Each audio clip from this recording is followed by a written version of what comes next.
Oiê! Precisamos e vamos falar sobre a finitude das relações. E aí, o que eu quero dizer com isso é: venhamos e convenhamos que a única certeza que eu, que você, que nós todos, humanos, temos é a morte, certo? A finitude da vida. Estamos entrando. O resto, a gente acha que tem certeza de muita coisa e que no fim não sabe de nada. Mas se a gente tem tanta certeza da finitude, não só do nosso corpo, mas de tudo que nos rodeia, né? A árvore, ela é uma semente, ela germina, ela cresce e depois ela morre. O fruto, ele nasce, amadurece, cai, apodrece e enfim, de forma geral, a gente está muito familiarizado com a finitude, apesar de não estar tranquilo com essa ideia, né? E aí,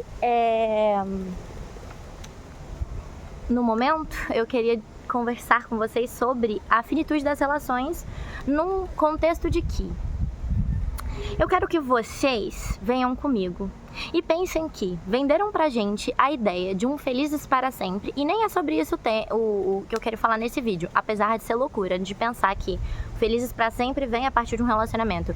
Meu amor, você tá esperando felizes para sempre a partir de um relacionamento, você tomou no seu cu bem grandão, porque o relacionamento, ele não é a salvação para tudo, sua vida vai continuar com demanda, inclusive o relacionamento vai ser uma demanda para você. Então assim, mas não é sobre isso. E venderam uma ideia de eternidade que eu digo assim, né, de a partir do momento que você casa, você não pode mais desconstituir esse laço, e eu falo isso religiosamente, né, na própria Bíblia, ela condena o ato de terminar, né, do divórcio, e também para com a ideia da monogamia, porque se a gente for pegar a etimologia da palavra monogamia, na verdade é gamia, casamento, um casamento. Então seria você se relacionar apenas com uma pessoa pro resto da sua vida. E aí eu quero que vocês coloquem uma mãozinha na consciência, a outra vocês me deem a mão aqui, e que a gente pense que, gente, vocês não acham muito fantasioso a ideia de que uma relação, ela tem que durar? E eu não falo nem se você não é religioso ou qualquer coisa do tipo. Existe uma ideia pré-concebida que os relacionamentos, eles serão pro resto da vida. Para uma vida inteira é muita coisa, meu irmão. Para uma vida inteira é muita coisa. E aí eu quero que você venha comigo, né, novamente, mão na consciência, espero que tenham mantido ela aí. E pensem, do momento que você nasceu até o momento atual, quantas foram as coisas as quais vocês alteraram, assim? Falo de gostos mínimos e macros, né? Eu, por exemplo, odiava verde, hoje é a minha cor favorita. Eu odiava berinjela, hoje eu amo berinjela, é minha comida conforto. Eu já dancei balé, hoje eu não me vejo dançando balé nem fodendo. Então, assim, se essas mínimas mudanças, imaginem as macro. E para uma relação, eu acho que a essa altura do campeonato, vocês e eu já sabemos que ela não é construída apenas de amor, de companheirismo. Exigem muitas coisas, né? Uma relação é uma relação que exige muitas demandas, muita conversa, muitos pilares para essa construção. E aí, um deles tanto a compatibilidade para coisas, né, que são semelhantes, então vocês gostam de fazer as mesmas coisas, quanto algumas diferenças também que fazem parte, né? Se você for namorar alguém completamente idêntico a você está namorando um espelho, e aí é minimamente preocupante. Mas, ok. Pensando em tudo isso, você acha plausível a ideia de que por uma vida toda, desde que você nasceu até agora, que é a sua vida toda, né, até o constante atual momento, o atual momento, você mudou. E aí, daqui em diante, você mudará mais. Tem um trecho da Clarice que eu vou deixar aqui sobre isso, que você é constituído de tudo que você foi e de tudo que você será. Enfim. E aí a outra pessoa que você se relaciona também vai sofrer alterações durante essa vida. E aí você acredita mesmo que por uma vida toda, gente, uma vida toda é muita coisa. Se alguém fala pra você seguir reto uma vida toda, é muita coisa. É muita coisa. Por uma vida toda, vocês vão ter essas compatibilidades mantidas como uma permanência absoluta.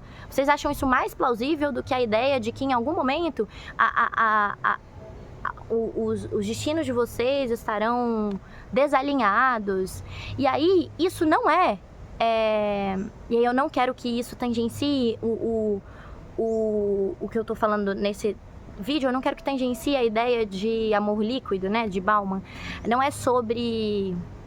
Não é isso. Mas é dizer que as relações, elas provavelmente terão um fim, seja com você morrendo, seja com seu parceiro morrendo, ou seja porque vocês entenderam que vocês não estão mais compatíveis. E a ideia que eu quero trazer aqui é que pra mim isso é uma condição de respeito ao próximo, porque se eu entendo que a relação ela não tá mais alinhada nesses detalhes, eu entendo que eu posso amar a pessoa, eu posso querer estar com a pessoa, mas que as condições não são favoráveis e que, por respeito, o melhor é o fim.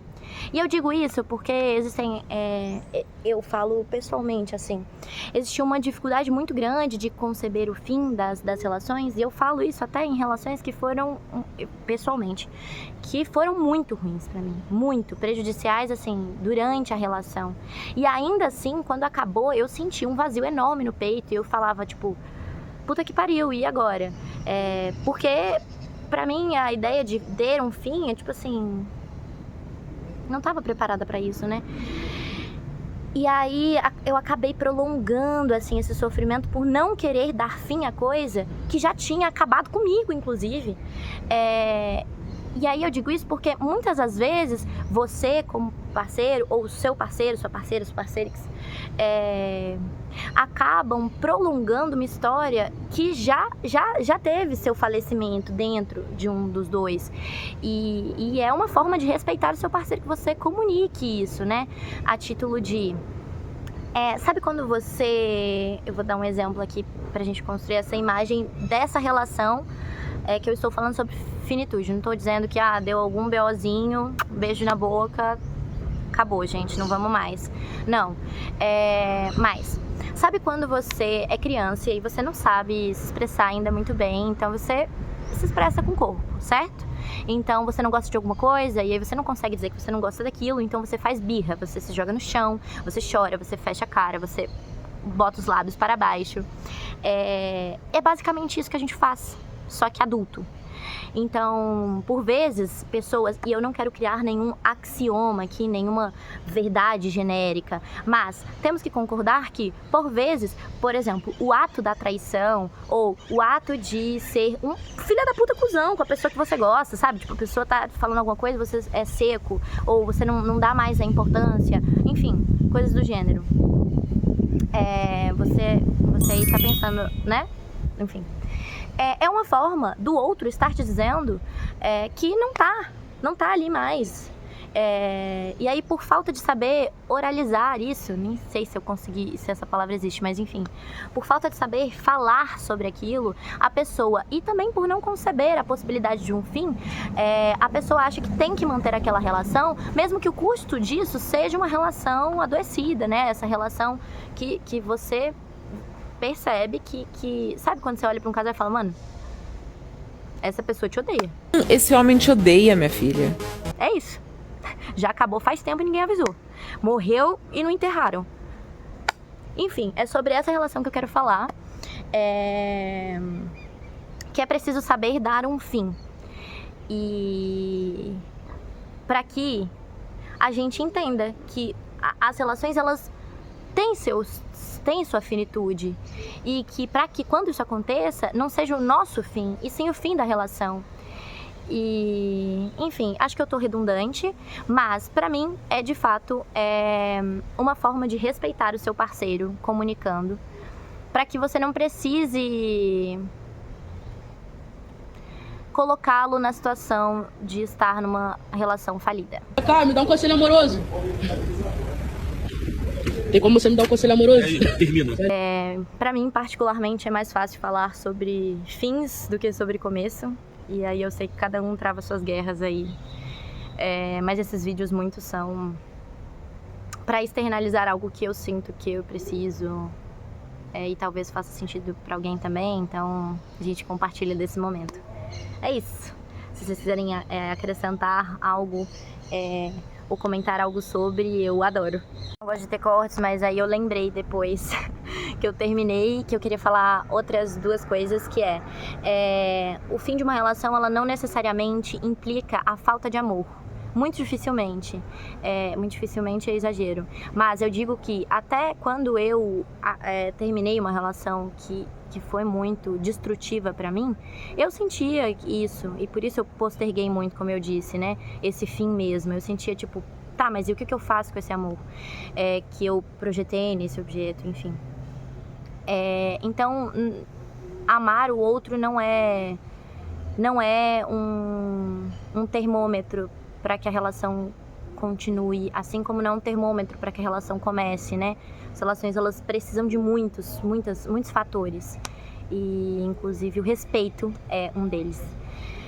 E a outra coisa que eu gostaria de falar é que nós, como sociedade, construímos uma idealização do relação e em uma métrica quantitativa, né? Quanto tempo você fica com aquela pessoa, quando na verdade deveria ser qualitativa. Eu já tive relações de 3 anos que são traumáticas. Tive uma, né?